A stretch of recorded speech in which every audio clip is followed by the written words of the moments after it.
Okay. Okay. Lynn is not here right now, so she's going to do a devotion when she gets here. Okay. So real fast, do we have a lot of coffee drinkers? I mean, do I need to keep making the coffee going? Raise your hand if you're big coffee drinkers. Okay, I will keep coffee going. Go ahead. You want us to introduce yourself? Hi. So I'm Janice Japp. Some of you I've talked to or communicated with, or you knew me in another life. I have a title now, and I am the Capital Campaign Coordinator. We're here to have kind of an orientation, and George has described it, I'm going to steal your thunder, about putting the edges around the large puzzle. So that's what we're doing today, is kind of finding the basic parameters of what the capital campaign will be like, and also doing a little bit about philanthropy and talking with people about making gifts for a capital campaign. So what I'd like is for us to introduce ourselves. So if you could tell us both your name and where you're from, and also what brings you to this event. Are you on the site council? Have you an interest in the camp and are wondering whether you should be called to leadership, or if you've already accepted a leadership position, that would be helpful to know. And we'll start with you, Doug. Doug Callison, Columbus, Nebraska. And I guess it's because I talked to Trent is why I'm here. He asked me if I was interested, and I am. Didn't know we had a back row. Ann Callison from Columbus, and I'm here to learn more and find out if there's a way that I can be helpful. Nancy Phillips from Omaha, and I said yes. Hi, I'm Priscilla Wilson from Fremont. My name is Lynn Ashby, and I'm very embarrassed to be late, and I'm from Omaha. George Cooper with Horizons. Tom Norwood with Horizons. I'm Jennifer Drake, Service Secretary of the Board. I live about 10 minutes from here. Dwight Trumbull, Springfield Site Council. Kent Van Horn, Site Council from Blair. Trent Meyer, Director. Hogan. I'm Trista, Site Council. I'm from Bellevue. Christine Roberts on the site council and steering committee. Betty Trumbull from Springfield. I said yes to. Trudy Hankey, Site Council, Bloomfield Verdigris, soon to be Wood River Alta. I'm Kara Hutton from Omaha, and I'm here, I said yes, but also because camp is near and dear to our heart with my kids having attended and worked here, and special place. I'm Karen Hutton. I'm also from Omaha, and I worked here, and I said yes. I'm Kate Lang. I'm also from Omaha. I'm on the communications team as well, and I also worked here as a camp counselor. So. Jeff Shabram from Orchard. I'm on the site council, and my boys would live here if they could. They love campus. Karen, what was your name? I didn't catch your first name. Me? Yeah. Karen. So there's two Karens? Karen. We have the KKK sitting over there. Yeah, that's right. I just have to be careful where I say that. Yeah. Let me introduce again Lynn Ashby. She is very active, of course, with the camp and has a long history, including her family being active and counselors. Lynn has a position also on the capital campaign, and she is chairing a co-chair for prayer activities, and she's agreed to prepare a brief devotional for us as we begin this morning. For the past several weeks, I've been focusing on how to be a joyful Christian. And last week, one of the chapters was on financial giving and how you can find joy through financial giving. And that's like, it made me pause. And I thought, for me, it's very uncomfortable to ask people for money. But yet, when you think about that it's an opportunity to give them joy, it puts a little different twist on it. So I thought we could reflect on that this morning. So there are many reasons why we should give. One is that the Lord instructs us to, and the Old Testament gives us suggestions on tithes and offerings and gifts. And when we go to the New Testament, it furthers that by saying we should give regularly and we should give cheerfully. So that is one reason why we should do it. Another is where your money is, your heart is also. And when you have a generous spirit, that is something that the Lord really cherishes and asks us. The Lord is the giver of every good and perfect gift, and we are called to imitate Christ. And so we are called to be generous with our resources. 4, the Lord loves a cheerful giver, and in our Christian walk, it is our aim to please God, and we can do that through giving cheerfully. And the last of my category is that giving advances God's kingdom on earth. And what a privilege it is for us to be able to help advance that kingdom. Well, those are five of many reasons, I'm sure, why we should give. But where is the joy? In Acts, Jesus is reported as saying, "It is more blessed to give than to receive." And interestingly, research backs this up. And these are some scientific sides to giving. One, giving increases health and well-being. It gives a sense of meaning. It increases physical activity. It strengthens social bonds, improves immune function, and even slows down aging. And I looked up in the back, they have everything footnoted, and it is for real. It's gotta be. With a footnote, it's gotta be true. Okay, tithing actually improves your personal finances. And they did research and looked at a group of tithers and a group of non-tithers, and they had 9 categories of financial health. And the tithers were good in every category, while the non-tithers were not. I found that very interesting. Spending money on others makes you happier. And they did a project where they had students, and some students were given money to spend on themselves, other students were given money to spend on others, and guess who was happier? Spending money on shared experiences brings you more happiness than a selfish purchase. And giving increases love for and from others. It connects people and cultivates a sense of community. So it is indeed more blessed to give than to receive in many facets. And as we work towards raising funds for the Retreat Center, I think it's okay to focus on the joy that we can give others in giving. Let us pray. Dear Heavenly Father, thank you for this wonderful spot in your world. Please give us the knowledge and the guidance and the wisdom to further your kingdom at Camp Fontanelle. Amen. Turn it over to you, Tom. Yes. Thank you.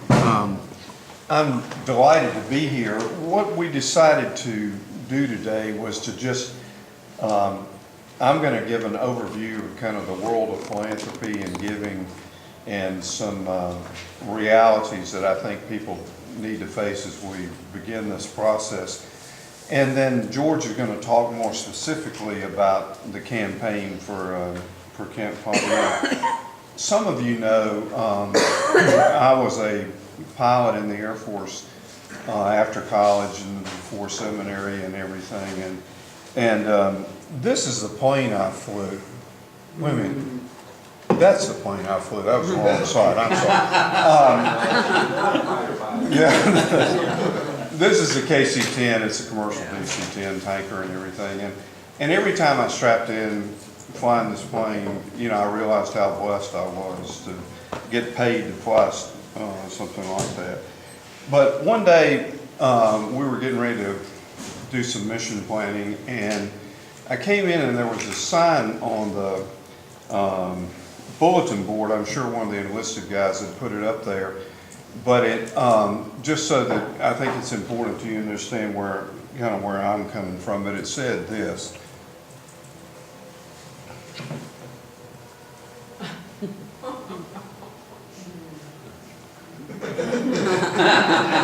So That's a little bit of my background. Now we'll move on to that. I want to talk about, first today, some rethinking of philanthropy and what the real world is like where we're trying to raise money for a retreat center.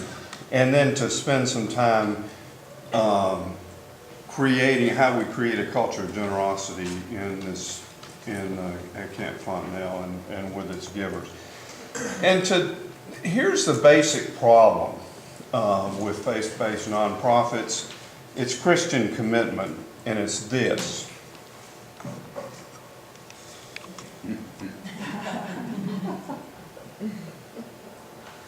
It's our wallets that are the last thing that we hold out from God.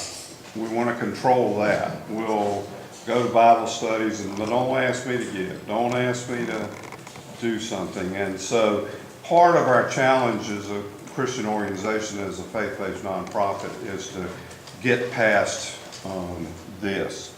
And one of the things that I want us to understand is the framework for everything we're going to be talking about and hopefully doing in the campaign. Why is it people choose to give to a nonprofit? First and foremost is this: they believe in the mission. If this is not present, and I'll send you these slides so you can take whatever notes you want, but I'll send you the slide. If this is not present, it's going to be hard to get people excited about giving money. Fundamental. The second thing is this: regard for the leadership of the nonprofit. If they don't trust people that have confidence in the leadership, it's going to be hard to get them to give. And the third is this: fiscal responsibility, that they're not going to be wasting money that I give, that it's going to be spent well. I was telling some folks in a meeting yesterday, it was an offhanded comment, it really didn't get covered that much, but President Trump was at a NATO meeting this week, and NATO has just built a brand new building. And the big controversy is that we've been pushing the NATO allies to do their 2% obligation of spending on defense. And the president's comment was something: I don't even want to know how much this building costs. Meaning, and it was really not so subtle a dig to say, why did you build a building like this when our money should be going to our defense and to fighting terrorists? If we are, fiscal responsibility is a very big thing. I worked for a president when I worked for a college that just, you would never, any donor that met our president knew that this was not going to be an issue, so there was a lot of confidence. I'm excited about working on Camp Fontenelle because all these things are here. George and I had the tour of the camp yesterday afternoon, and especially those last two pieces, Trent's leadership and the amazing job that this camp does in recycling and spending money well. So we've got a great story to tell here. If these things are true, we're going to be in good shape for the campaign. So the big thing is impact. How is my money going to really make a difference in people's lives? Here's a quote from Peter Drucker, who was one of the big gurus of business. Notice what he says there. A nonprofit doesn't supply goods or services. Its products is not a pair of shoes, effective, relevant. Notice that middle sentence. Its product is a changed human being. We're human change agents. We're a cured patient, a child that learns, a young man or woman grown, self-respecting adult, a changed human life altogether. Again, that's the focus we need to keep as a nonprofit if we're going to raise money. How can we demonstrate that what we do here changes lives? That's going to be our big challenge. So I'd like to, just for you to turn to a neighbor and just talk through 4 questions. And this, I'd love to hear, let's do the first one as kind of a group. The donors to this camp, who do they think the leaders of Camp Fontanelle are?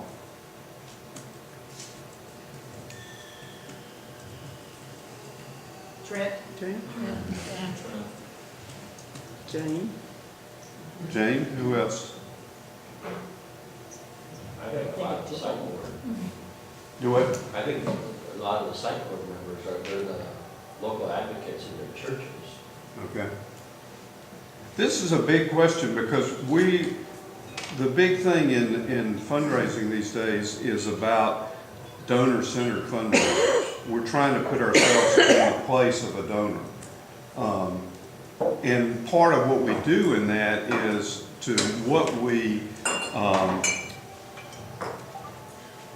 it's not just what's being done by the organization. It's not about so much our need to get as it is we want to put the focus on the donor's need to give, and Lynn's point about that being a joyful act. So those of you who are on the site board and everything, turn to your neighbor or talk at your table. Let's answer those 3 questions briefly. The last 3.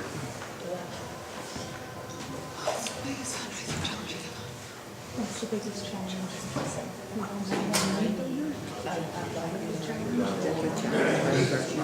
think that's our biggest one. What's the best part of recent fundraising?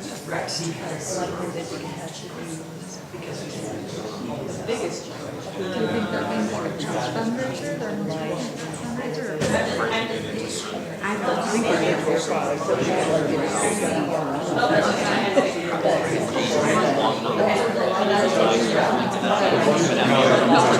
Part of the funding of it. What part of your recent fundraising is that? Can you do that more together? We weren't very good at that.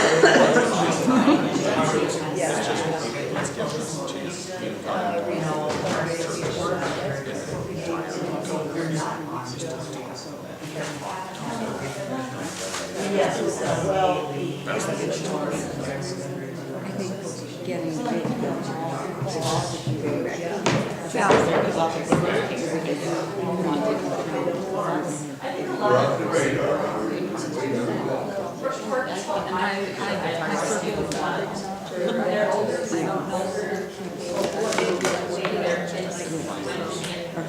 Thank you. Yeah.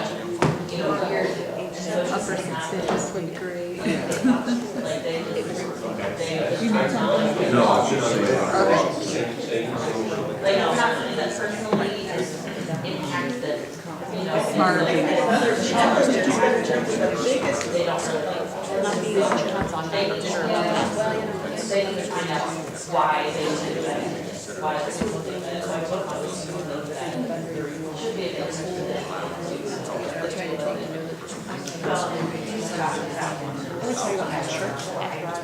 Okay, just a couple of more minutes. To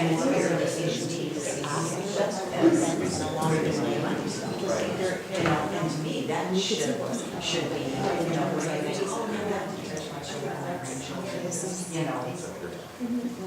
we should be there on this road in terms of those people.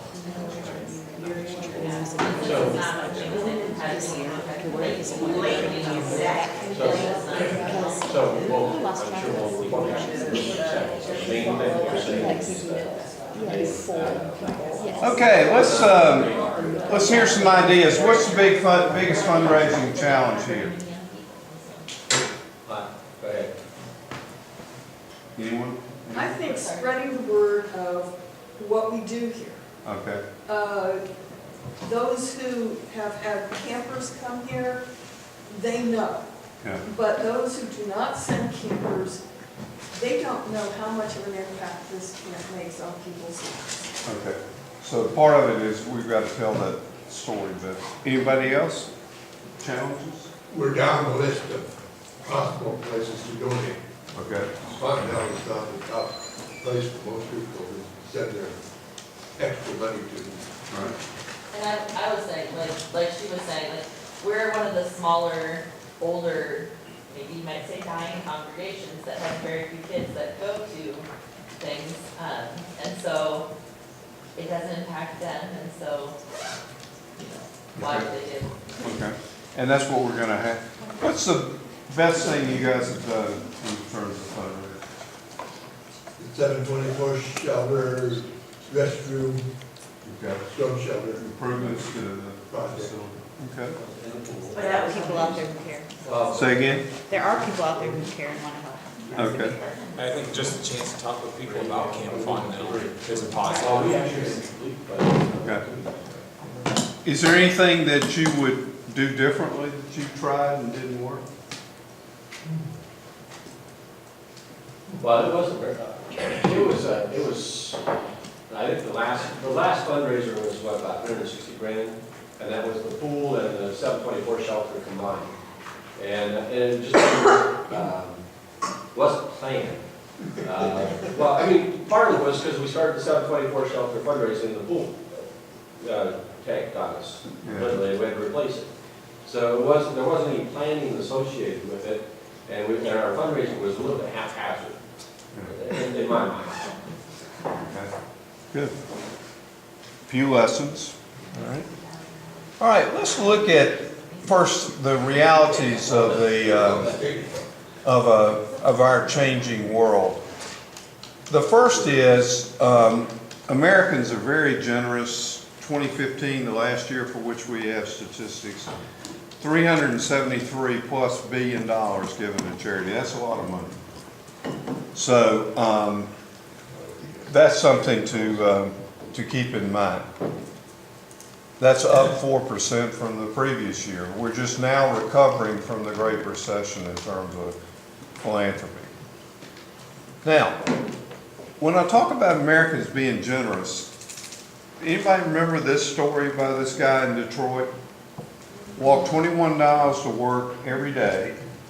Somehow that story got out and somebody started a GoFundMe campaign for this guy. And the next thing, within 3 weeks, $350,000 were raised. The main effort was to get him a car so he didn't have to walk 21 miles a day. But again, we talk about American generosity. There's a perfect example. People saw a need and they reached out to do it. So telling that story was important. Anybody know about her? She was a college student who wanted to become a nun. And she applied to one of the Catholic orders. And the Catholic order said, sorry, you've got too much student debt. You can't join us. You're going to hurt us. And so they started a GoFundMe campaign so she could pay off her college debt. And within a couple of weeks, it was paid off. Again, Americans, very generous. Anybody know about him? Heard of him? He was a college student down in Georgia. And he wanted to make sure he got in line. He was going to have a job in order to go to the next semester of his college. And so he borrowed his brother's bike, which was not even an adult bike, and rode, I don't know, 40-some miles or something to school, camped out in the parking lot so that he could be first in line to apply for these student work jobs. And the campus police got a report of somebody there and were about to arrest him when he said he was a student, and he told part of the story. Well, the policeman's wife put this story on Facebook, and within 3 weeks, $184,000 for his education, plus scholarships for people. And Americans are very, very generous. And here's one a little more frivolous. The Smithsonian raised almost, $239,000 to rehab a Dorothy's red shoes for 4,390 donors. That's a lot of money. A little more frivolous, but when people cared about something, they were willing to invest in it. So, now here's the good news.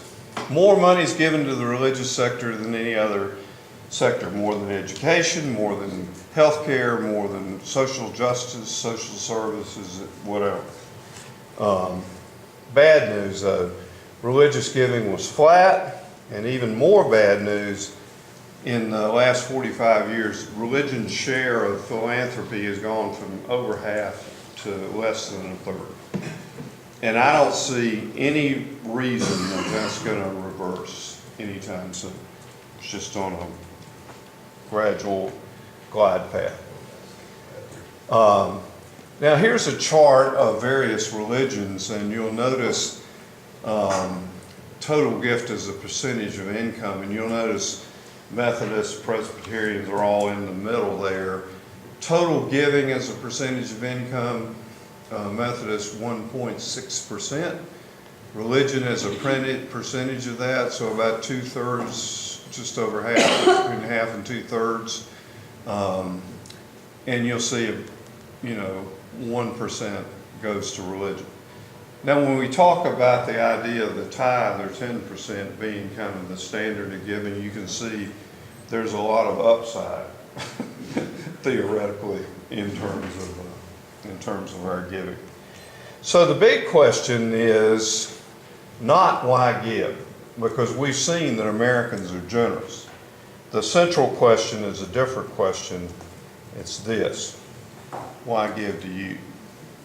There are a lot of very worthy people. Why give to you? And that's what we're going to have to focus on in this campaign, is to give people a compelling reason to support Camp Fontenelle.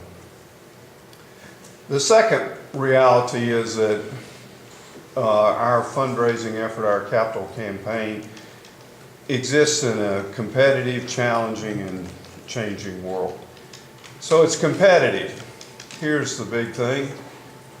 You can see number of nonprofits has tripled while charitable giving has doubled. George is a math and physics major. I'm an English major, but I can do that math. There's a lot of competition. Every one of those nonprofits is asking for money. So again, the question, why you instead of the other group of nonprofits, including your churches?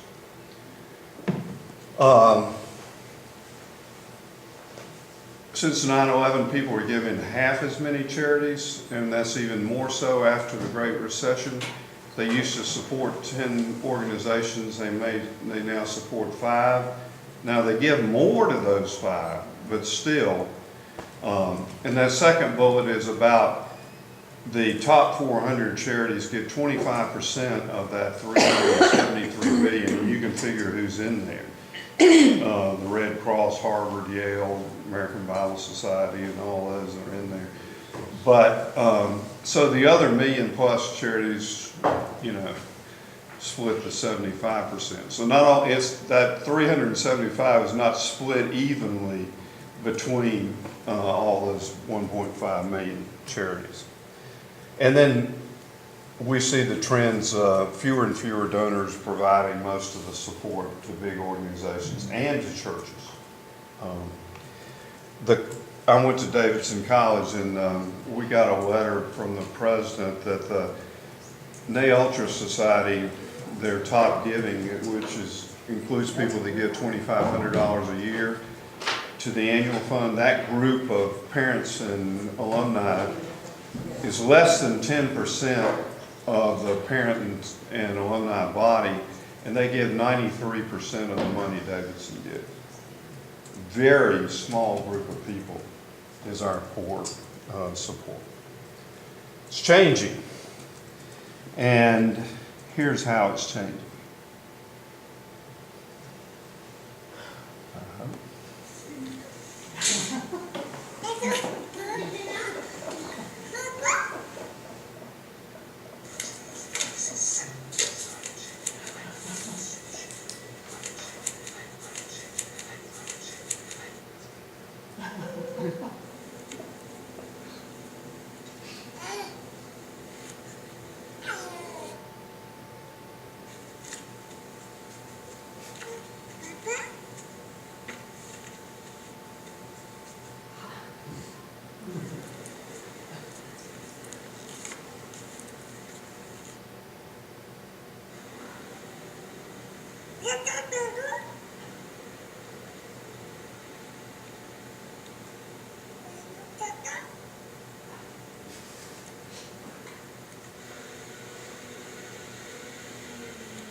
A magazine is an iPad that doesn't work.